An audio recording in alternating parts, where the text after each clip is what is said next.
다니엘서 2장을 중심으로 지구 종말 시나리오라는 제목으로 이 역사가 이제 과연 어떻게 끝나게 될 것인지 그 문제를 집중적으로 공부하겠습니다.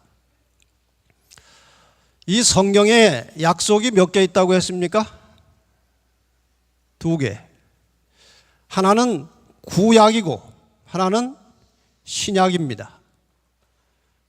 어떤 사람이 구약은 한약이고 신약은 양약이라고 하는데, 사람이 몸에 병이 들면 한약이나 양약을 써서 나을 수 있습니다. 그런데 마음에 병이 들면 그 한약, 양약 가지고는 안 되고 무슨 약을 써야 합니까? 구약과 신약을 쓰면 나을 수 있는 것입니다. 구약은 예수님께서 인간을 죄로부터 구원하시기 위해서 오시겠다는 약속이고, 신약은 예수를 믿고 구원받은 사람들을 데려서 하늘로 데려가시기 위해서 다시 오시겠다는 약속입니다. 어제 말씀은 주로 예수님의 초림에 초점을 맞췄습니다. 오늘은 예수님의 재림에 초점을 맞춰서 말씀을 드리고, 내일부터는 이 재림까지 일어날 대단히 중요한 역사적인 사건들을 상세하게 이제 공부를 시작하겠습니다. 내일부터는 정말 꽤 아주 깊이 있고 어렵기도 하지만 아주 중요한 문제들이 다루어지게 되겠습니다. 내일 오실 때는 오늘 오실 때보다 기도를 더 많이 하고 오시기를 바랍니다. 정말 아주 중요한 내용들이 되겠습니다. 여기 우리가 사는 지구가 있습니다. 저 지구가 과연 얼마나 오래 갈지 아무도 예측할 수 없지만 확실한 것은 영원하지는 않다는 것입니다. 그런데 최근에 이 세상에 돌아가는 여러 가지 형편들을 보면서 많은 사람들이 이 지구 멸망, 지구 종말, 이러한 많은 책들을 만들어내고 있습니다. 아마 심상치 않은 것 같습니다. 종말 시계라는 말을 들어보셨습니까? 이 종말 시계는 이 세상의 여러 가지 형편을 충분히 감안해서 얼마나 역사가 더 남았는지를 표시해 나가는 시계입니다. 저 2개의 바늘이 겹쳐지는 순간에 지구는 끝나는 것입니다.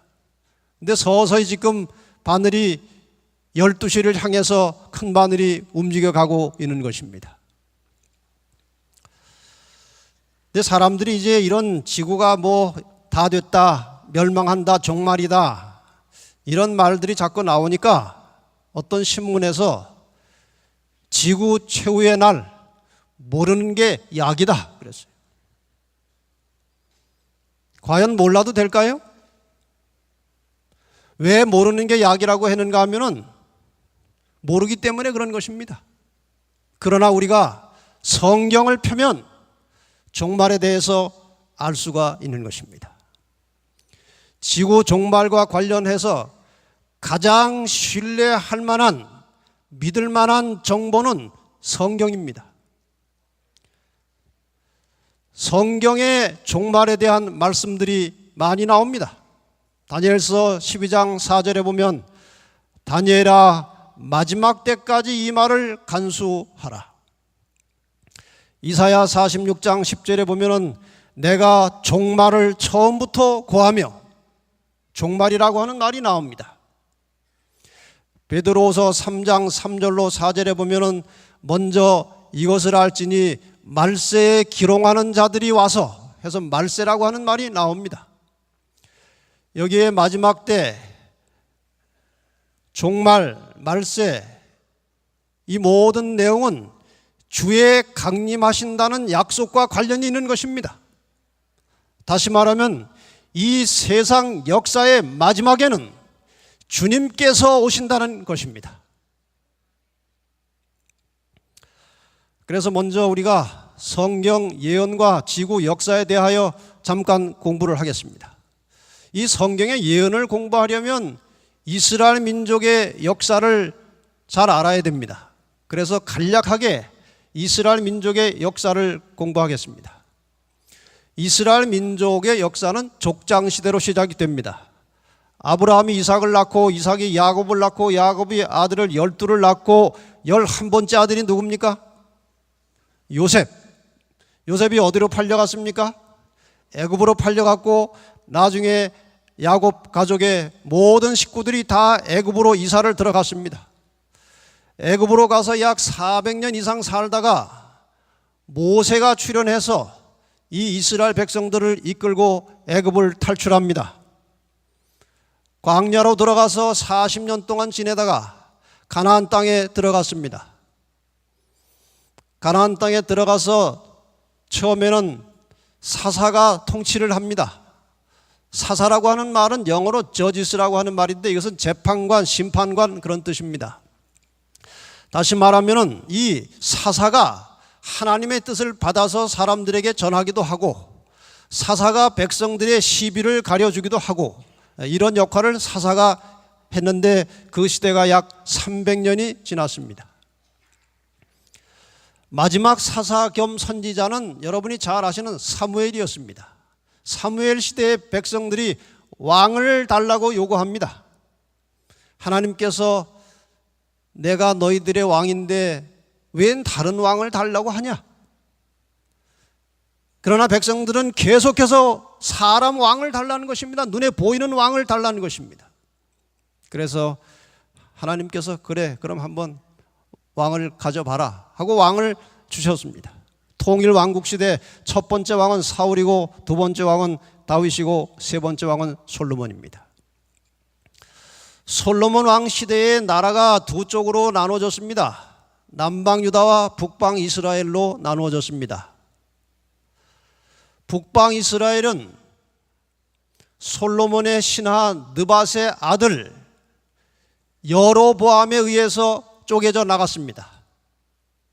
남방 유다는 솔로몬의 아들 르호보암에 의해서 이제 유다 나라가 만들어졌습니다. 남방 유다는 유다 지파와 베냐민 지파가 있었고 나머지 10지파는 다 북방으로 올라갔습니다. 북방 이스라엘은 아수르의 공격을 받고 주전 722년에 멸망했습니다. 남방 유다는 바벨론의 공격을 계속 받다가 결국 바벨론에 의해서 망하게 됩니다. 저것이 성경 구약에 나타난 이스라엘 민족 전체의 역사입니다. 여러분 짧은 시간에 이스라엘 민족 역사를 한눈에 공부하시고 본 것입니다. 이제 남방 유다의 왕들을 좀 살펴보겠습니다. 첫째 왕은 솔로몬의 아들 르호보암입니다. 18번째 왕이 누군가요? 여호야김. 한번 따라 합시다. 여호야김. 18번째 왕 여호야김 왕 때에 나라에 비극이 일어났습니다. 다니엘서 1장 1절과 2절에 보면 유다 왕 여호야김이 위에 있은 지 3년에 바벨론 왕 느부갓네살이 예루살렘에 이르러 그것을 에워쌌더니 바벨론이 유다 나라를 공격해서 쳐들어온 것입니다. 그래서 사람도 잡아가고 기물도 뺏어가고 보물도 가져가고 그것들을 다 가져다가 자기네 나라 시내 창고에다 갖다 집어넣은 것입니다. 이 사건이 언제 있었느냐? 주전 605년입니다. 예수님이 오시기 전 600여 년 전에 이런 일이 있었다는 것입니다. 그런데 왕이 그 환관장 아스부나스에게 특별한 명령을 내렸습니다. 이 환관이라고 하는 것은 우리나라 말로 그냥 쉽게 말하면 내시입니다. 내시. 이 환관장 아스부나스에게 왕이 무슨 명령을 내렸는가 하면은 유대 나라에 아주 명석하고 탁월하게 능력이 있고 건강하고 충실한 왕족의 자손들을 좀 몇 사람 뽑아다가 왕궁에서 교육을 시켜라. 그래서 잡혀온 사람이 다니엘과 그 세 친구들입니다. 이제 얼마의 세월이 흘렀습니다. 다니엘 2장으로 넘어가면 느부갓네살이 위에 있은 지, 왕이 된 지 2년 만에 꿈을 꾸고 그로 인하여 마음이 번민하게 되었습니다. 꿈을 꾸긴 꾸었는데 아주 무시무시하면서도 아주 중요한 꿈을 꾸었는데 꿈을 다 잊어버린 것입니다. 이 꿈을 꾼 지가 주전 603년입니다. 그런데 꿈 내용은 다 잊어버렸습니다. 박사나 술객과 여러 점장이들을 불러다가 내가 어제 꿈을 꾸었는데 다 잊어버렸으니 꿈과 해석을 보여라. 아무도 알 길이 없었습니다. 왕이 화가 나서 다 죽여버려라 그랬어요. 그때 다니엘이 나타나가지고 제가 왕에게 꿈과 해석을 가져오겠습니다. 기한을 좀 주십시오. 다니엘이 왕에게 들어가서 말합니다. 기한하여 주시면 왕에게 그 해석을 보여드리겠습니다. 그래, 며칠이 필요하냐? 그럼 며칠만 주십시오. 다니엘이 이렇게 자신 있게 왕에게 확실하게 해석과 꿈을 가져오겠다고 한 것은 누구 백을 믿은 것입니까? 하나님 백을 믿은 것입니다. 다니엘은 날마다 하루 3번씩 정기적으로 기도하면서 하나님과 동행을 했습니다. 그래서 하나님과 아주 친하게 지냈기 때문에 이것은 하나님이 해 주실 것이다, 이것은 안 된다, 그것을 분별할 수가 있는 사람이었습니다. 여러분, 매일의 생활 속에서 기도로 하나님과 동행하고 사시기를 바랍니다. 그러면 하나님과 교통하는 속에 내가 해야 될 것과 하지 말아야 될 것을 하나님께서 가르쳐 주시고 깨닫게 하시는 것입니다. 이제 다니엘이 친구들과 함께 집으로 돌아갔습니다. 하나님께 기도했습니다. 19절에 이에 이 은밀한 것이, 다시 말하면 바벨론 왕이 꾸었던 꿈과 해석이 밤의 이상으로 다니엘에게 나타나 보임에 다니엘이 하늘에 계신 하나님을 찬송하니라. 참 좋으신 하나님이시죠. 기도하니까 주는 것입니다. 필요하니까. 이제 다니엘이 꿈과 해석을 가지고 왕 앞에 나갔습니다. 그리고 이렇게 말합니다. 왕이요, 왕이 침상에 나가서 어제 저녁에 잠자리에 들어가실 때에, 그 말입니다. 무엇을 생각했습니까?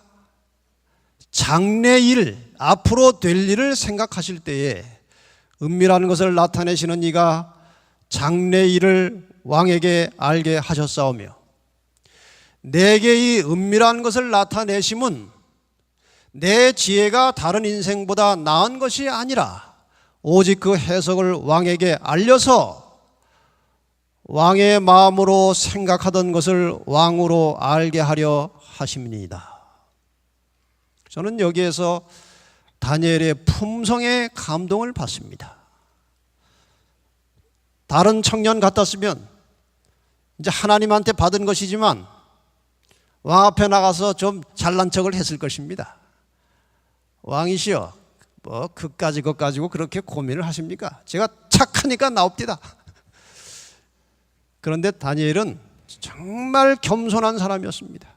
제가 뭐 지혜가 다른 사람보다 뛰어난 것이 아니고 하나님께서 왕에게 생각하시던 것을 가르쳐 주시려고 저에게 주신 것입니다.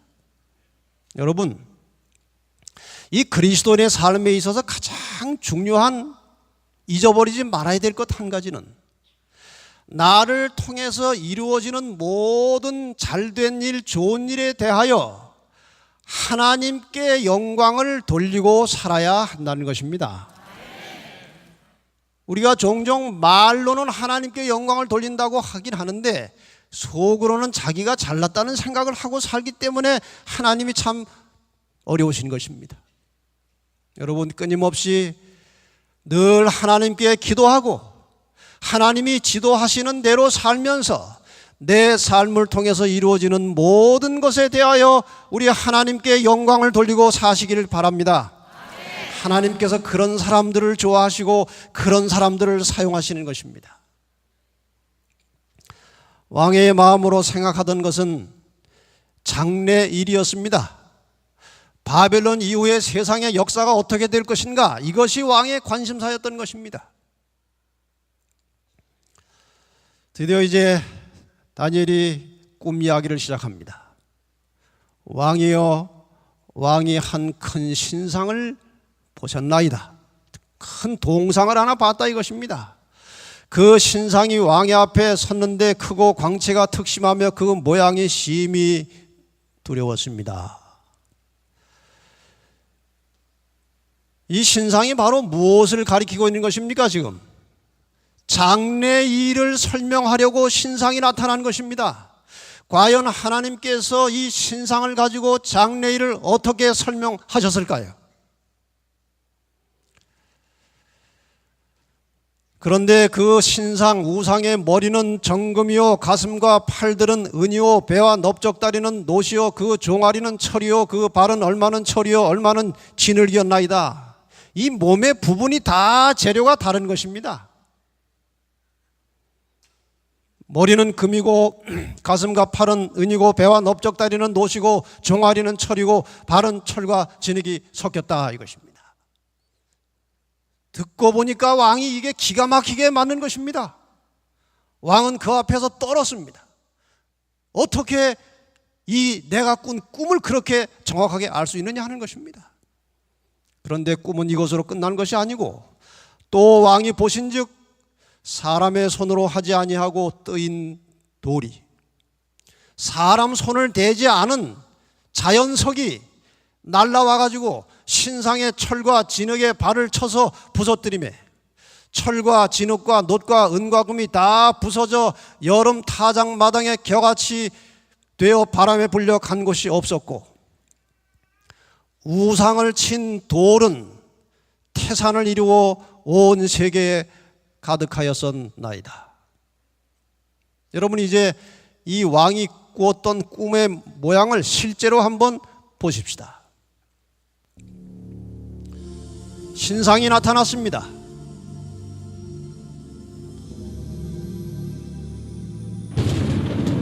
무시무시한 두렵게 생긴 신상이 나타났는데 머리가 금으로 된 것입니다.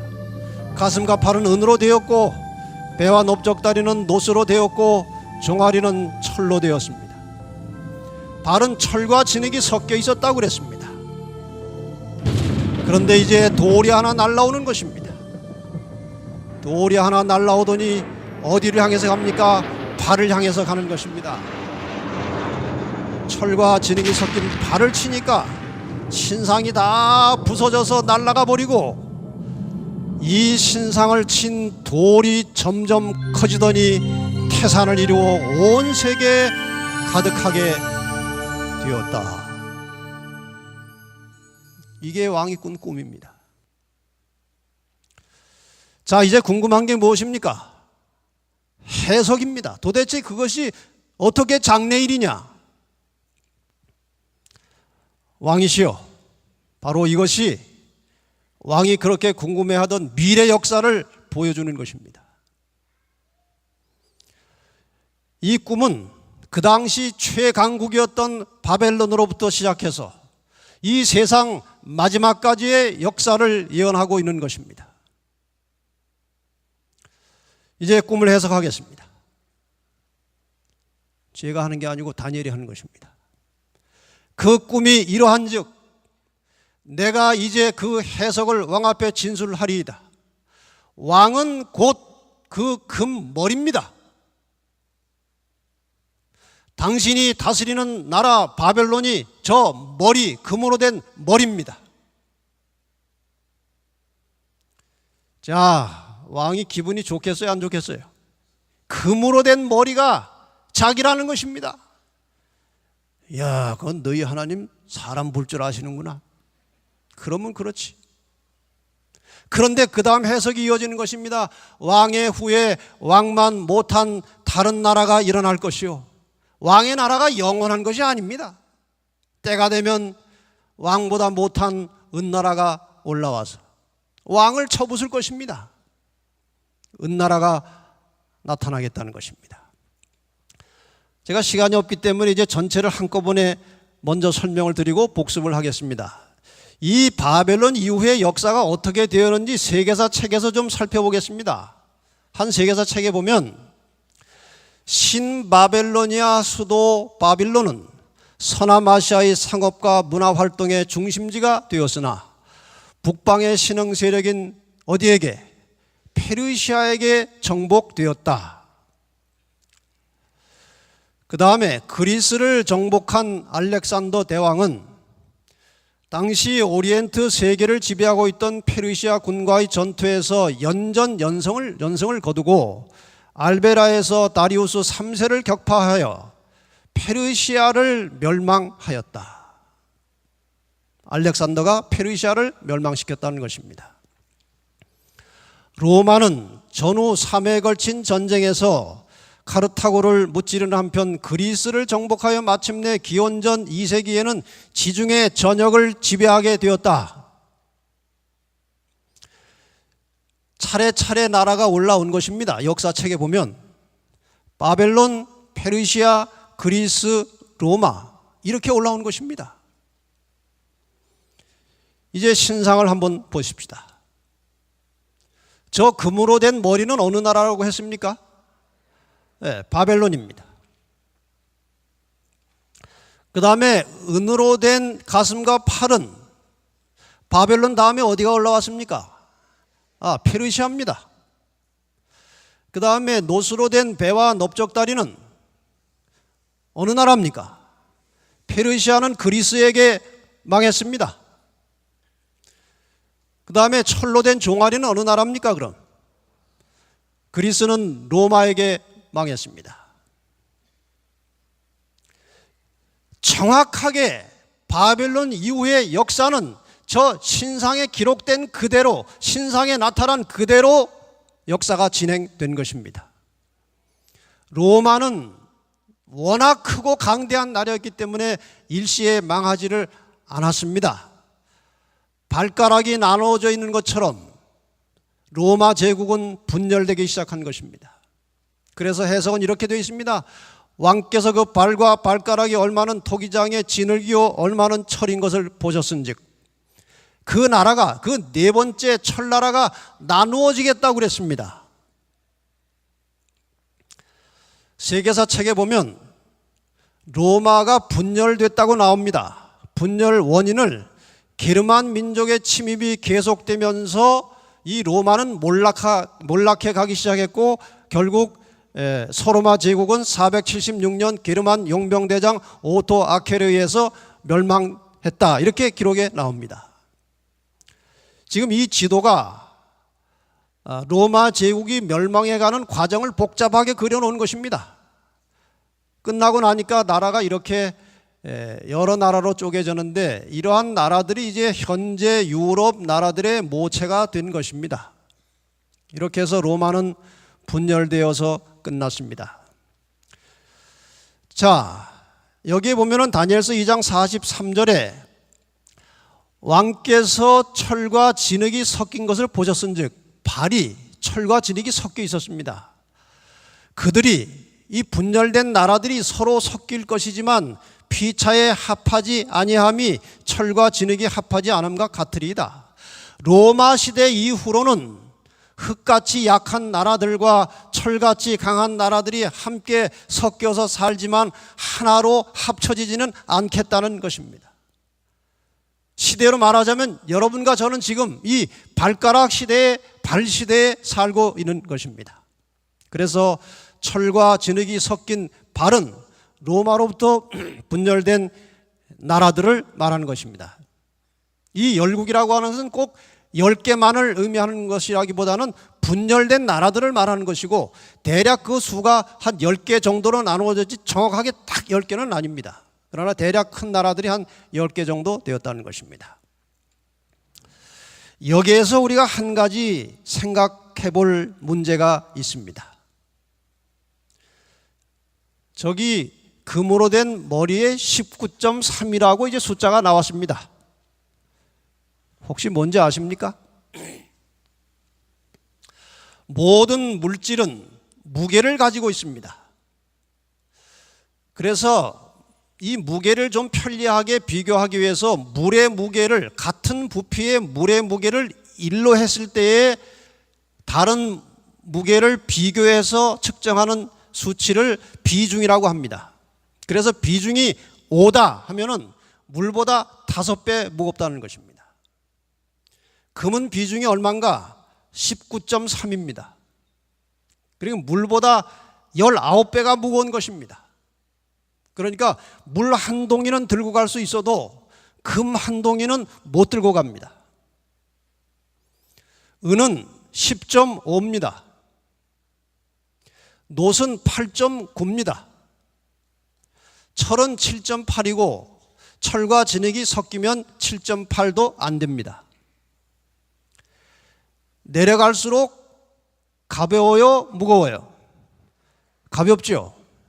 위가 무겁고 아래가 가볍기 때문에 저 동상은 그림이니까 서 있지 실제로 저렇게 만들어 놓으면 넘어지게 되어 있습니다. 다시 말하면 인간 나라의 역사는 언젠가 넘어져서 끝난다는 것입니다. 마지막에 세워질 돌나라는 자연석입니다. 하나님의 나라입니다. 자, 이제 보십시다. 돌나라가 무엇이고 어떻게 세워지는지. 여기 돌나라에 대해서 이미 우리가 성경을 읽었습니다. 사람의 손으로 하지 아니했다. 저 신상은 사람이 조각해서 깎아서 만든 것입니다. 사람의 손이 가지 않고 저런 물건은 나올 수가 없는 것입니다.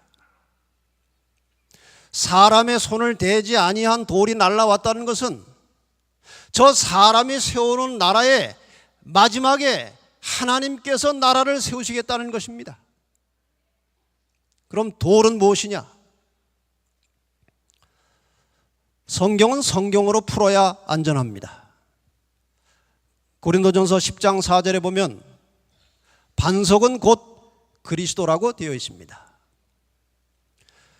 베드로전서 2장 4절에 보면은 산 돌이신 예수에게 나오라고 되어 있습니다. 예수님께서 여러 가지 비유로 칭호를 받으셨지만 가장 자주 쓰이던 칭호는 돌로 불림을 받은 것입니다. 돌은 예수 그리스도를 나타내는 것입니다. 마지막에 날라온 돌은 예수 그리스도께서 이 땅에 내려오셔서 하나님의 나라를 세우실 것을 상징하는 것입니다. 이 열왕의 때에 다니엘서 2장 44절 우리 큰 소리로 하나님의 나라가 세워지는 이 모습을 같이 한번 읽어보십시다. 시작. 이 열왕의 때에 하늘에 하나님이 한 나라를 세우시리니 이것은 영원히 망하지도 아니할 것이요 그 국권이 다른 백성에게로 돌아가지도 아니할 것이요 도리어 이 모든 나라를 쳐서 멸하고 영원히 설 것이라. 믿으십니까? 분명히 역사의 마지막에 하나님께서 나라를 세우실 것입니다. 이 나라가 올 것을 믿든지 안 믿든지 기다리든지 안 기다리든지 상관없이 하나님께서 이 인간 역사의 마지막에 그분의 나라를 세우시고 그 나라를 그분의 백성들에게 주실 것입니다. 돌은 예수 그리스도의 재림으로 이루어질 하나님의 나라를 상징하는 것입니다. 마태복음 24장 30절에 보면 그 예수님의 재림을 온 세상 모든 사람들이 볼 것이라고 기록하고 있습니다. 그때 인자의 징조가 하늘에서 보이겠고 그때 땅의 모든 족속들이 통곡하며 그들이 인자가 구름을 타고 능력과 큰 영광으로 오는 것을 보리라. 이 지구상의 모든 사람들이 예수께서 영광 중에 재림하시는 모습을 보게 될 것입니다. 두 부류가 있습니다.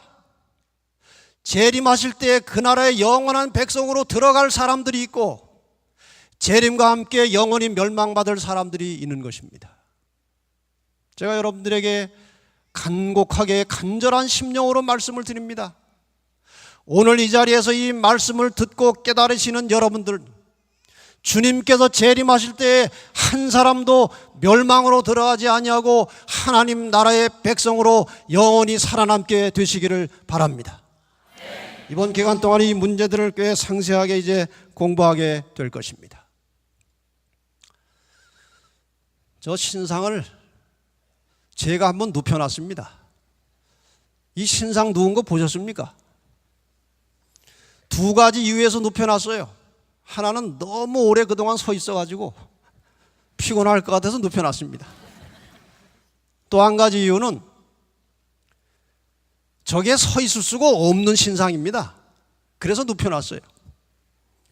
그런데 눕혀놓고 보니까 공부하기가 훨씬 쉬워요. 바벨론, 저 머리는 바벨론이죠. 은으로 된 가슴과 발은 페르시아, 노스로 된 배와 넓적다리는 그리스, 그리고 철로 된 종아리는 로마, 그리고 발가락은 열국 시대. 우리는 지금 발가락 시대에 살고 있어요. 돌나라가 거의 가까이 온 시대에 살고 있다는 것입니다. 그래서 어떤 사람은 이게 발가락 정도가 아니고 오늘날 우리는 발톱 시대에 살고 있다 그래요. 완전히 끄트머리에 왔다는 것입니다. 이제 곧 돌나라가 온다는 것입니다. 이 나라가 세워지면 요한계시록 11장 15절에 말씀하시기를, 세상 나라가 우리 주와 그 그리스도의 나라가 되어 그가 세세토록 왕노릇 하시리로다. 하나님께서 왕이 되신 나라에 살고 싶으십니까? 세상에 아무것도 부족한 것이 없을 것입니다. 어떤 병도 하나님께서 다 낫게 해줄 것입니다. 영원히 살게 해주실 것입니다. 아무런 질병과 고통과 슬픔이 없는 세상에 하나님이 왕으로 계시는 그 나라에 우리 모두 함께 들어가십시다.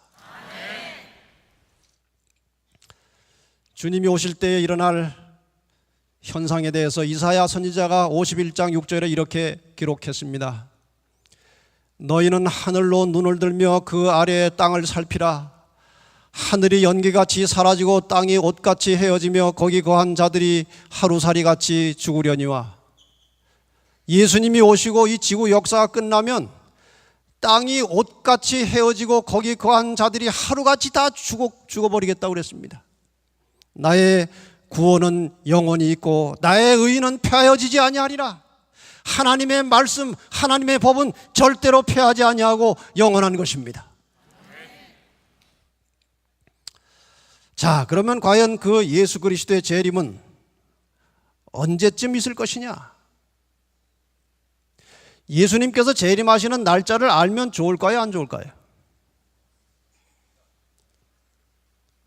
날짜를 알면 좀 좋겠다는 생각되는 분은 손 들어보세요.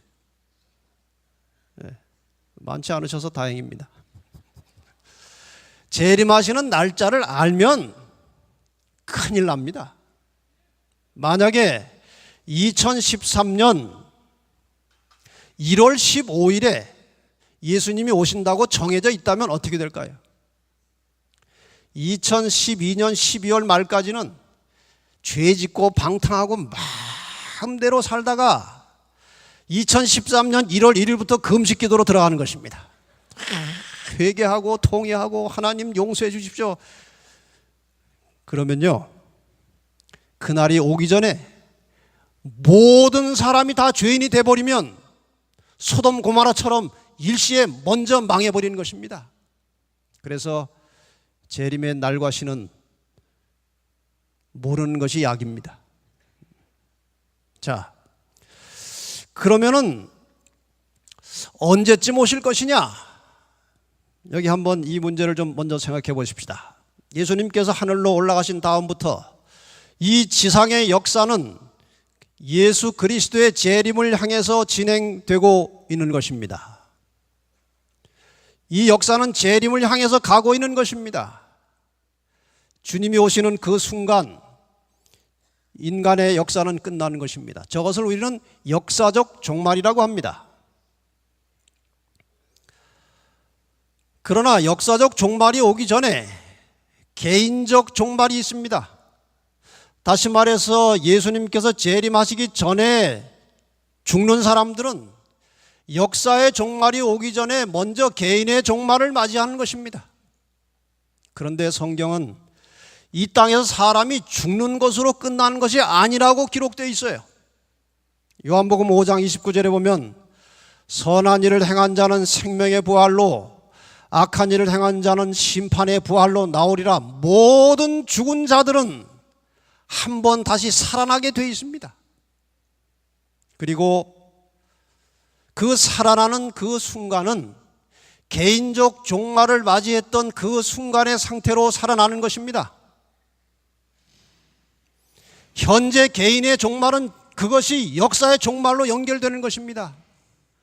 그래서 오늘 우리의 생명이 다하기 전에 역사적 종말에 임할 그리스도의 재림의 날에 하나님 나라에 합당한 사람으로 살다가 개인의 종말을 맞이하면 주님이 오시는 순간에 생명의 부활로 살아나서 그 나라에 들어가게 된다는 것입니다. 그 예수님께서 오시기 직전의 시대를 우리는 말세라고 하는 것입니다. 제가 이 시간에 자세하게 설명드릴 시간 여유가 없습니다만은 성경에 나타난 말세의 징조들이 현저하게 시작된 것은 1800년대를 전후로 해서 시작됐습니다. 그래서 이 지구 역사의 말세라고 하면 1800년대로부터 시작해서 역사 끝까지를 말세라고 하는 것입니다. 이 역사의 종말, 예수 그리스도의 재림이 과연 언제 있을 것이냐? 여기에 대해서 예수님께서 이렇게 말씀하십니다. 그러므로 깨어 있으라. 어느 날에 너희 주가 임하는지 너희가 알지 못함이니라. 다시 말하면은 항상 깨어서 주님을 바라보고 주님을 의지하고 주님을 기다리고 살라, 그 말입니다. 예수님께서 사도행전 1장 7절에도 말씀하십니다. 때와 기한은 아버지께서 자기의 권한에 두셨으니 너희의 알 바가 아니다. 그 훨씬 전에 제자들이 이제 예수님과 대화하는 중에 이렇게 물었습니다. 어느 때 이런 일이 있겠사오며, 예수님께서 이제 여러 가지 이 사건들을 미리 말씀하시는데 제자들이 어느 때에 이런 일이 있겠사오며 또 주의 임하심과 세상 끝에는 무슨 징조가 있사오리까? 주의 임하심과 세상 끝은 같은 시간입니다. 다시 말하면은 주님께서 세상에 오시기 전에, 세상 역사가 끝나기 전에 무슨 징조가 있겠습니까? 그랬어요. 징조가 뭔지 아시지요?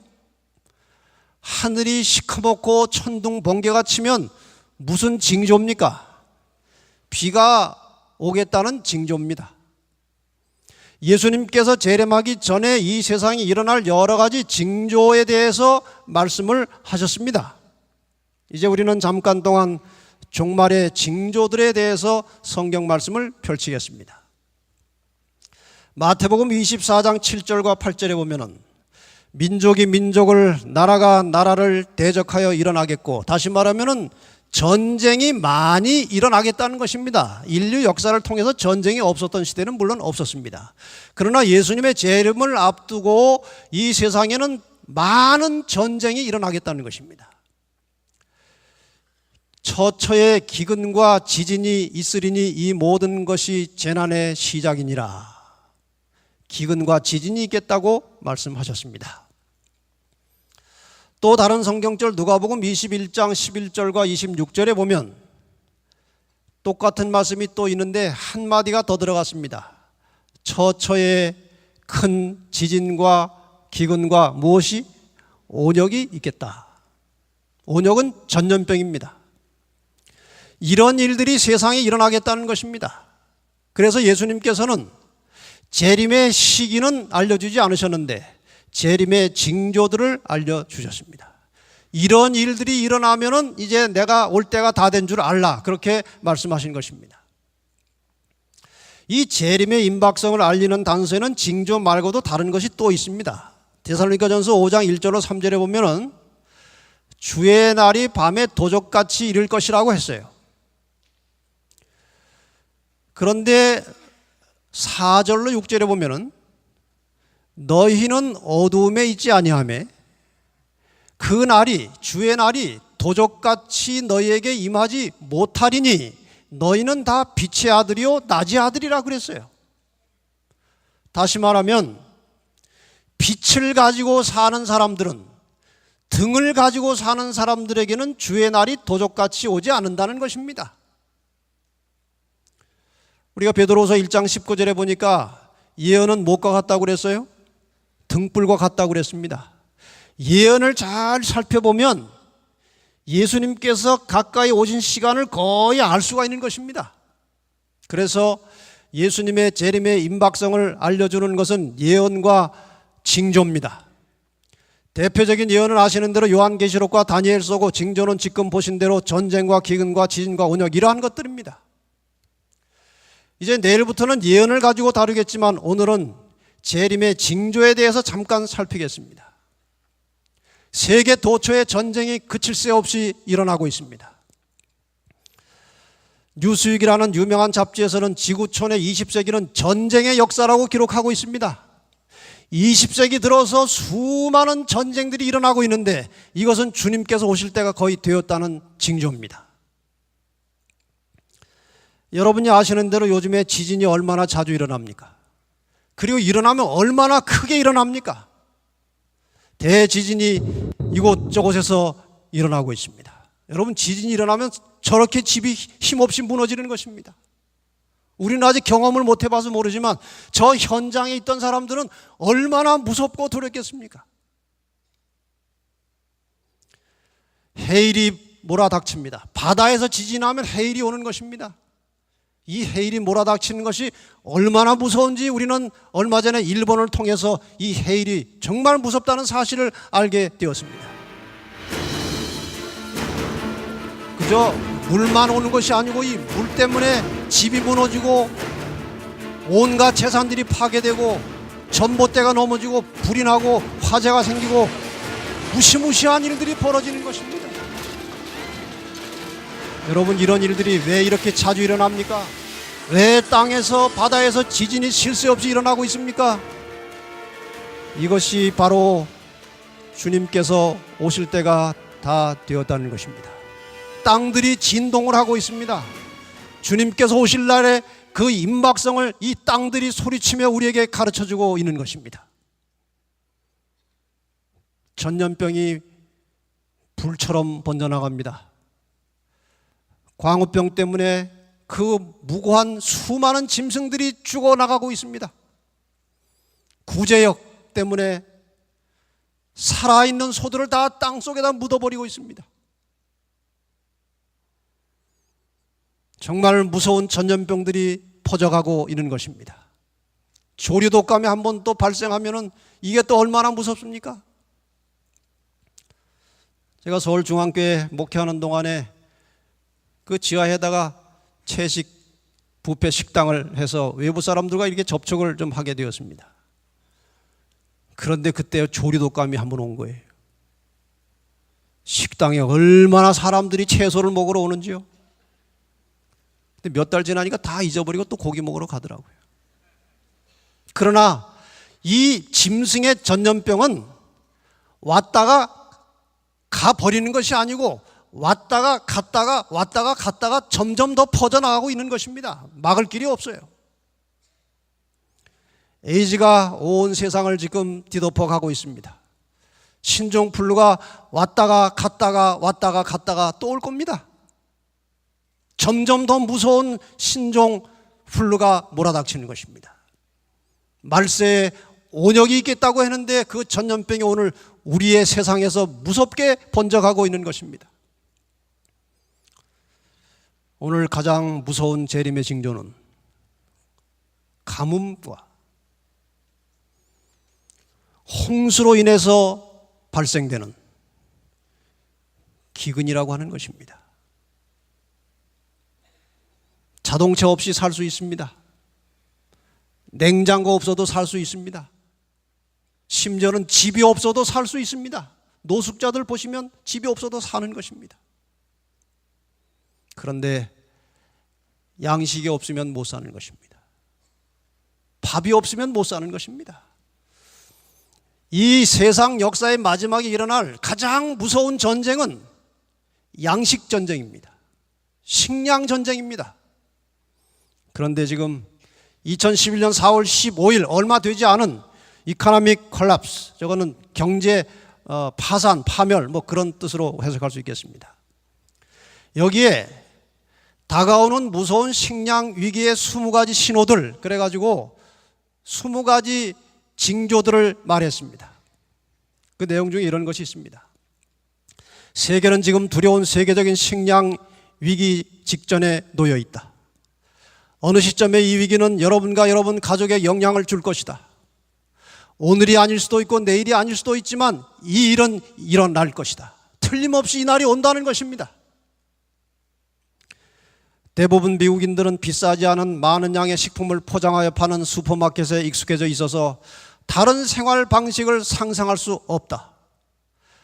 불행하게도 그 시대는 끝나가고 있다. 세계 모든 사람들에게 충분한 식량이 없을 시기에 우리가 들어서고 있다는 모든 신호들이 나오고 있다. 주님께서 재림하기 전에 있을 것이라고 말씀하신 기근이 오늘 이 세계에 서서히 우리의 현실로 다가오고 있다는 것입니다. 지금 세계는, 지구는 위기에 처해 있습니다. 자연재해들이 쉴 새 없이 일어납니다.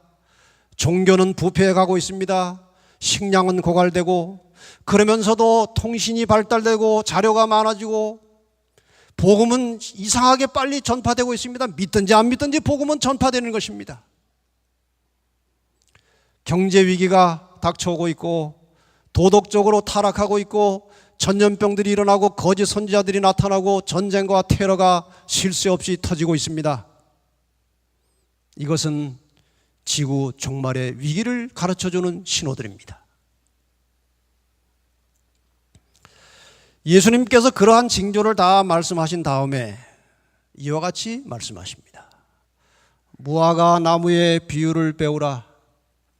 그 가지가 연화해지고 잎사귀를 내면 여름이 가까운 줄을 아나니 이와 같이 너희도 이 모든 일을 보거든 인자가 가까이 문 앞에 이른 줄 알라. 지금 저기 말씀하신 이 모든 일이 오늘 우리가 사는 세계에서 현저하게 일어나고 있다는 것입니다. 이 모든 일이 일어나는 것을 보거든 인자가 가까이 문 앞에 온 줄을 알라고 말씀하셨습니다. 이러한 지구의 역사의 종말에서 살아남는 법을 가르쳐 드리겠습니다.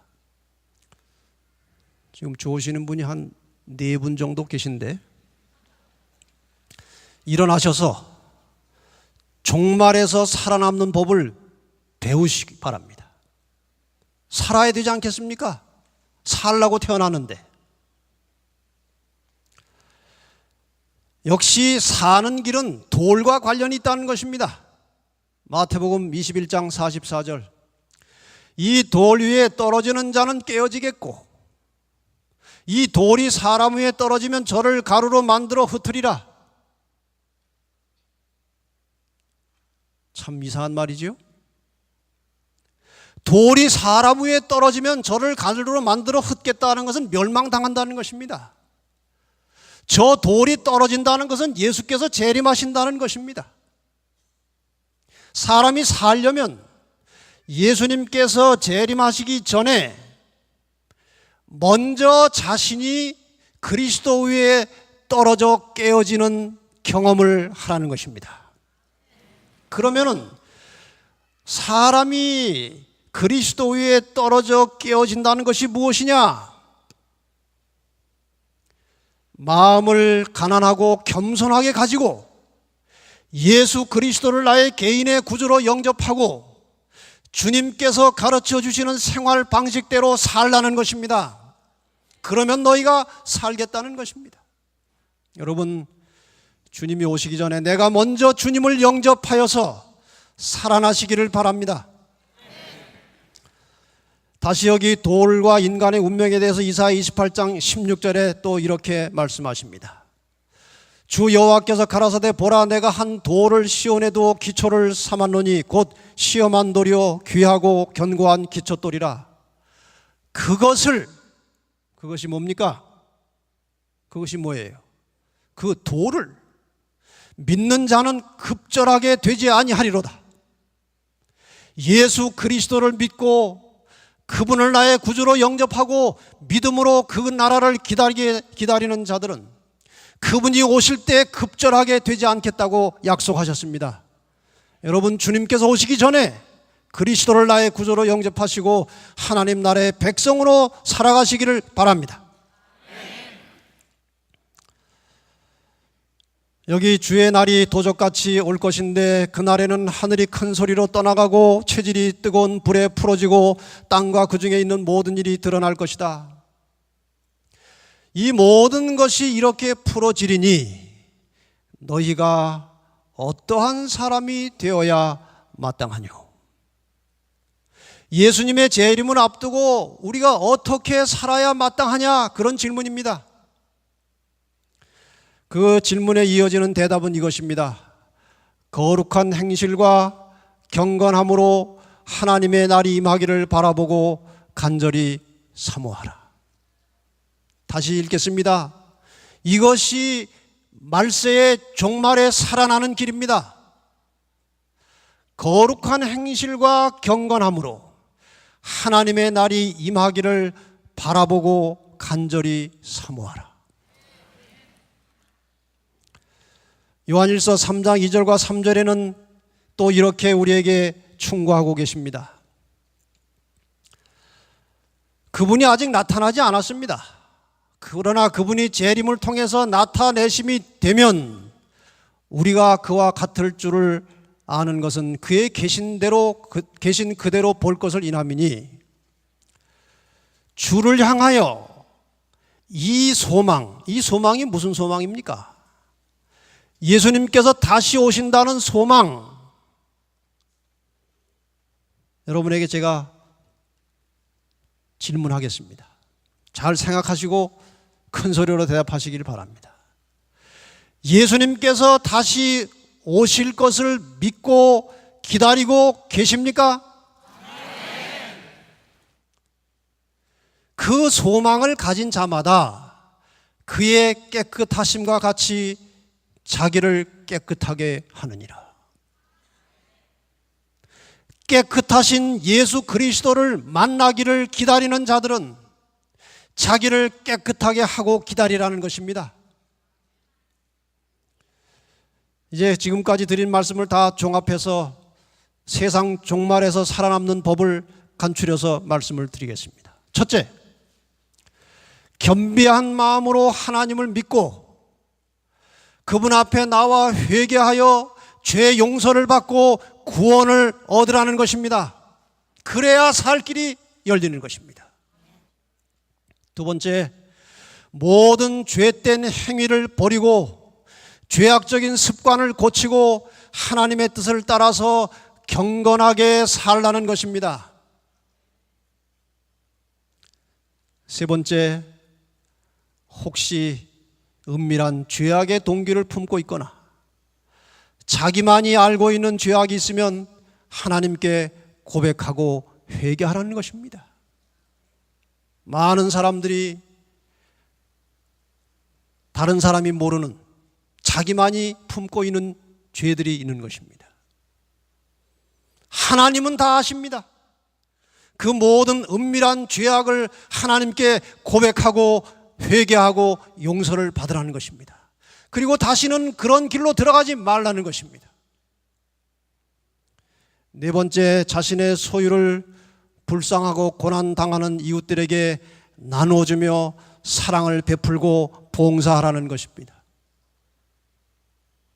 우리가 하나님을 바르게 믿고 있느냐, 제대로 믿지 않고 있느냐를 분별하는 가장 중요한 시금석이 하나 있는데, 내가 다른 사람을 어떻게 대하고 사느냐 하는 것입니다. 내가 다른 사람을 어떻게 대하고 사느냐 하는 것이 하나님과 나 사이에 어떤 믿음을 가지고 있느냐를 증거하는 것입니다. 형제를 사랑치 아니하는 자는 하나님을 사랑하지 않는 것이라고 했습니다. 사람을 사랑하지 않으면서 하나님을 사랑한다고 하는 것은 거짓말이라고 했습니다. 재림의 소망을 가진 사람들은 사람을 사랑하고 자기의 가진 것을 나누고 사는 사람들입니다. 다섯 번째로 세상 종말에서 살아남는 법은 예수님의 재림을 믿고 오늘 하루를 인생의 마지막 날인 것처럼 성실하고 깨끗하게 살라는 것입니다. 오늘 하루가 내 인생의 마지막이라고 생각하고 살면 우리의 인생이 훨씬 진지해지고 성실해지고 깨끗해지는 것입니다.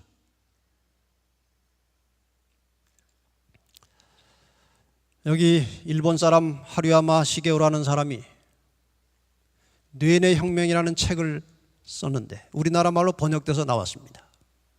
34페이지에 전자현미경 발견자인 후나이 사치오 씨는 우주 전체에 창조주의 의지가 작용하고 있다고 말하고 있는데, 이 후나이 사치오라는 사람은 전자현미경을 발견해가지고 평생 동안 생명현상만 연구하던 사람입니다.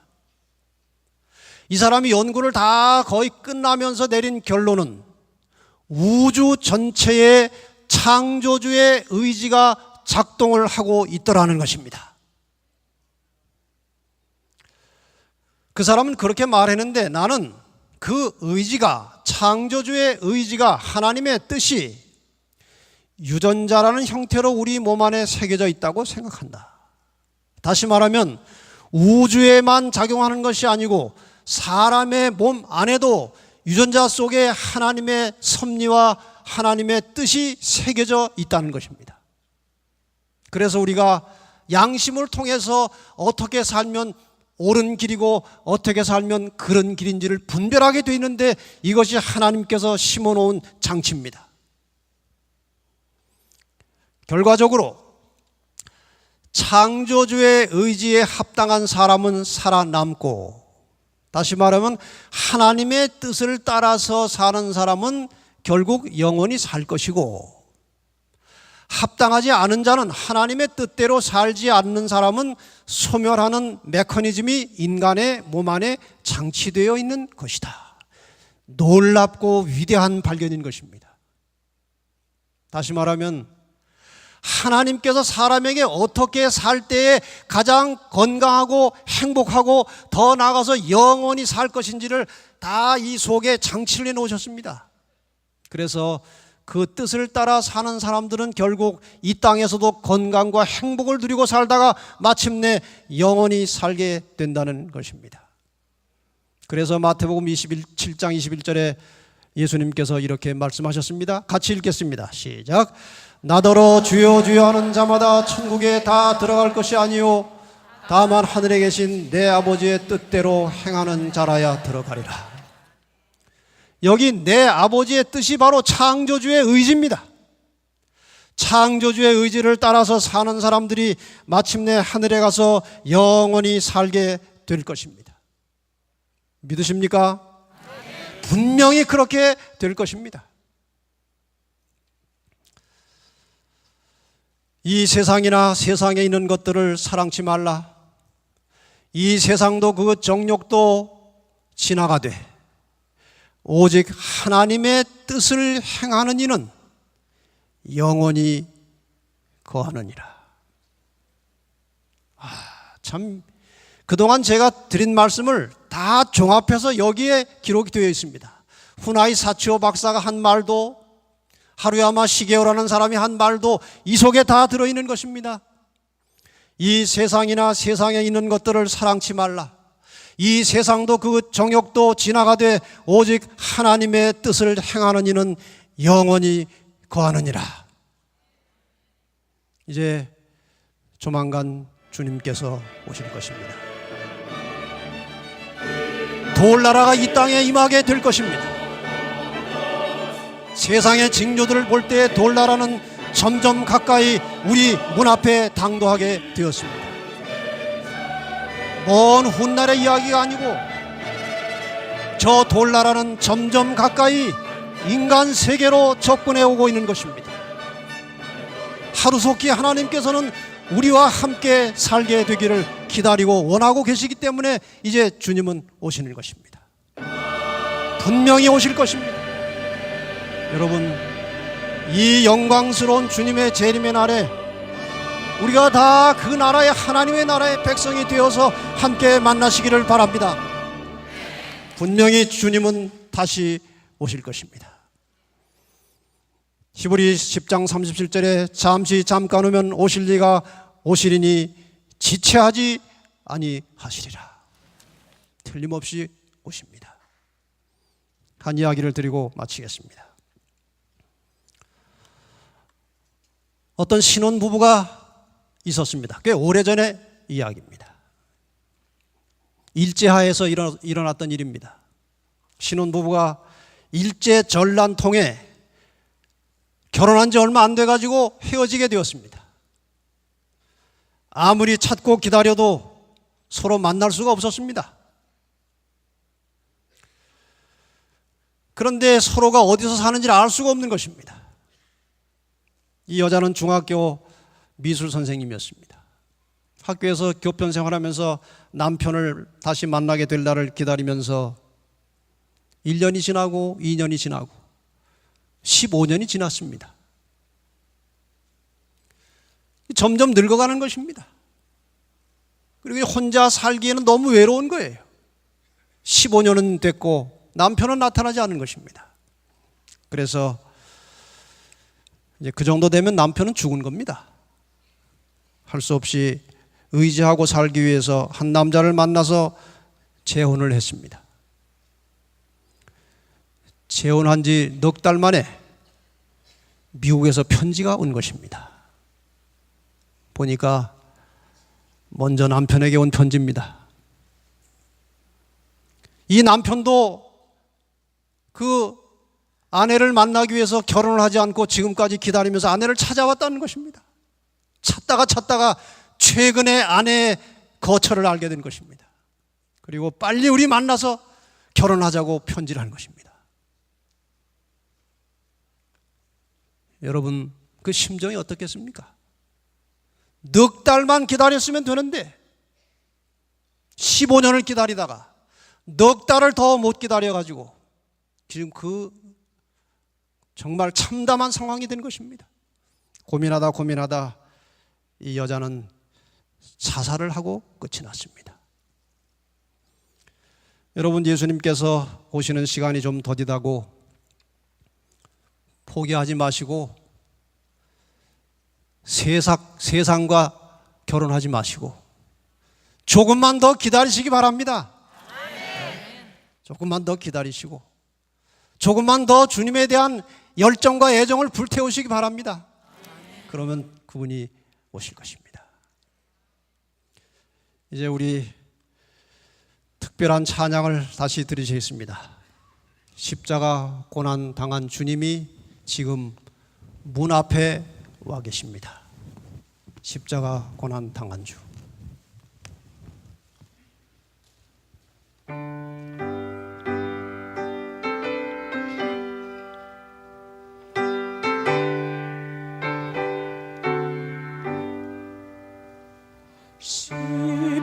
십자가 고난 당한 주 문 앞에 당도하셨네. 착한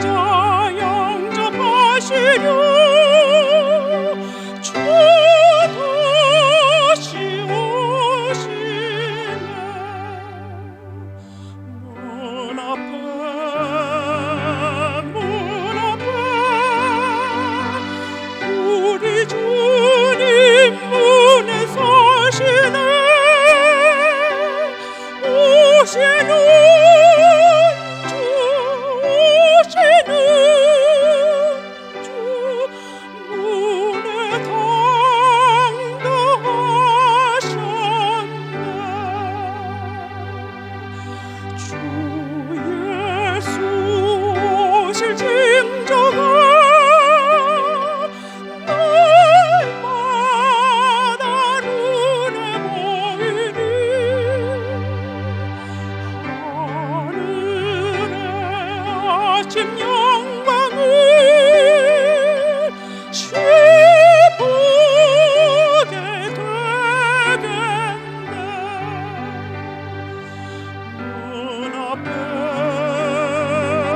문 앞에 우리 주님 문에 서셨네. 오시는 주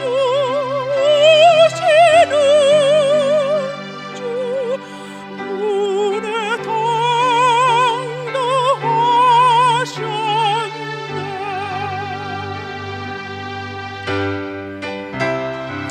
이제 마지막 절은 다 같이 찬양하시겠습니다.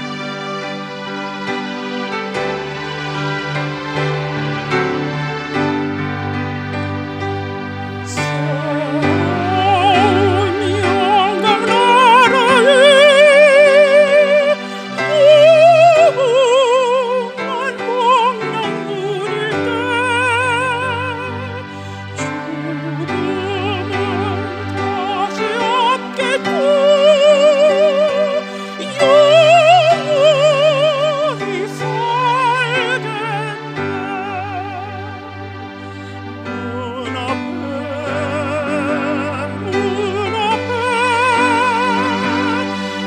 우리 주님 문에 서셨네. 오시는 주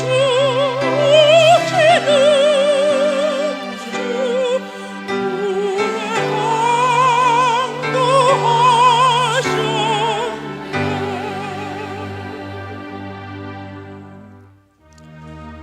이제 주님께서 우리 문 앞에 와서 계십니다. 우리와 속히 함께 영원히 살기 원하셔서 오늘도 우리의 마음 문을 두드리고 계십니다. 여러분, 마음 문을 열고 주님을 영접하시기를 바랍니다. 그분은 참 좋으신 분이십니다. 우리를 사랑하시고 우리를 위해서 십자가에 돌아가시고 우리를 살리셔서 우리와 함께 영원히 살고 싶어 하시는 좋으신 하나님이십니다. 이제 좋으신 하나님 찬양을 같이 부르시겠습니다.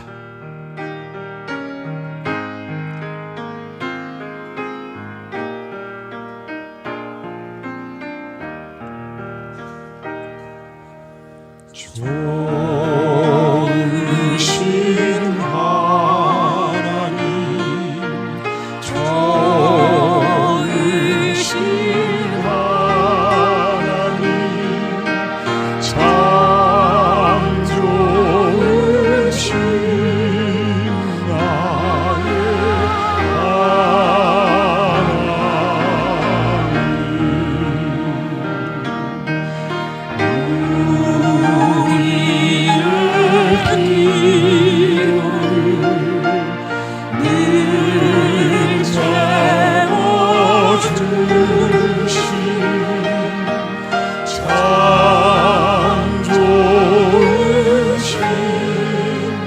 나의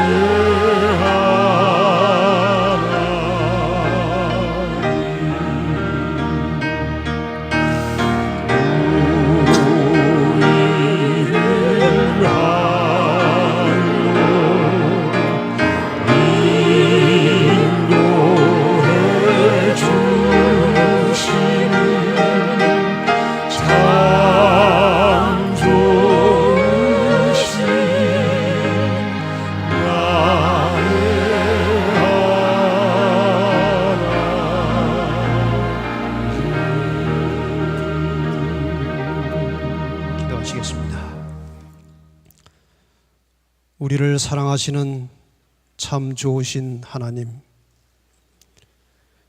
이 험하고 불안하고 고통스러운 세상을 살아가는 저희들을 데리러 다시 오시겠다는 재림의 약속을 인하여 주님 감사합니다.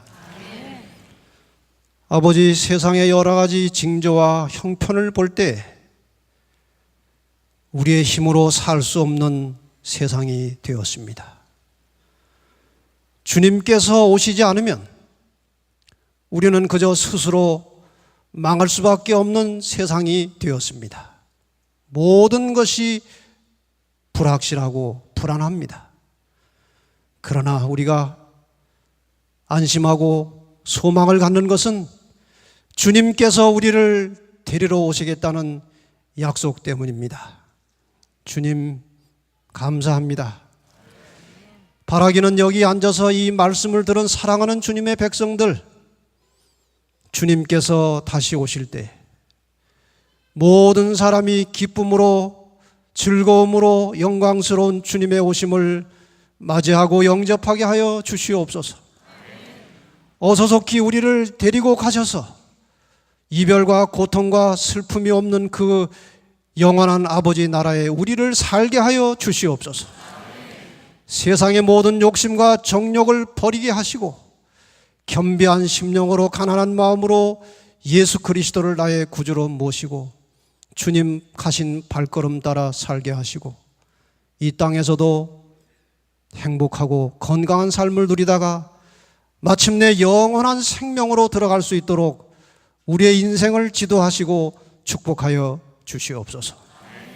이제 이 말씀을 듣고 돌아가는 사랑하는 주님의 자녀들, 백성들 걸음걸음마다 주의 천사가 지켜주시고 어디에서 어떻게 살든지 늘 하나님께서 그들의 삶을 책임지시고 선하고 좋은 길로 인도해 주시옵소서. 예수 그리스도의 이름으로 간절히 기도하옵나이다. 아멘.